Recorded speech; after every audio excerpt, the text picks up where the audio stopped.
একটা ব্যতিক্রম জিনিস আপনাদেরকে দেখায়।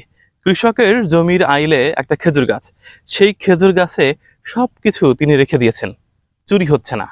আমরা যারা শহরের বাসিন্দা আছি, আমরা কোথাও একটা পত্রিকাও রাখতে পারি? পারি না, চুরি হয়ে যায়। আসলে আমরা যারা সুশীল বলি আমাদেরকে, অর্থাৎ আমরা যারা সুশিক্ষিত হয়ে শহরের বাসিন্দা, কিংবা আমরা যারা স্যুট টাই প্যান্ট পরে আছি, মূলত চোর হচ্ছে আমরাই। দেখেন, কৃষকদের একটা ব্যাপার দেখেন, উনি এখানে ধাতব পদার্থ রেখেছেন, অর্থাৎ একটা আচারি, একটা দা আছে, তারপর একটা ট্যানারি আছে, ঝাঁঝরি আছে, গামলা আছে, সব কিছু আছে, বালতি আছে, একটা মাথাল আছে।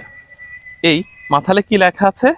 গাছ লাগান, পরিবেশ বাঁচান, কৃষক বাঁচলে দেশ বাঁচবে।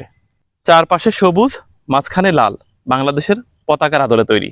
দেখেন, একজন কৃষকও নীরবে নিভৃতে গাছ লাগানোর আন্দোলন করছেন, পরিবেশ বাঁচানোর যুদ্ধ করছেন এবং কৃষকদের অস্তিত্ব টিকিয়ে রাখার জন্য সংগ্রাম করছেন, সেটা নীরবে নিভৃতে। এখানে কোনো সংবাদ মাধ্যম নেই, মিডিয়া প্রচার নেই, সাংবাদিক সম্মেলন নেই। কৃষক হচ্ছে এই রাজ্যের রাজা, তার বিশ্বস্ত প্রহরী হচ্ছে এই খেজুর গাছ। খেজুর গাছের সারা অঙ্গে সব কিছু তিনি রেখে দিয়েছেন, অর্থাৎ প্রতিদিনের প্রয়োজনে যা যা দরকার হয় মাঠের কাজ করতে গিয়ে সব কিছু এই খেজুর গাছে সাজিয়ে রেখেছেন। আমার কাছে খুব ভালো লেগেছে।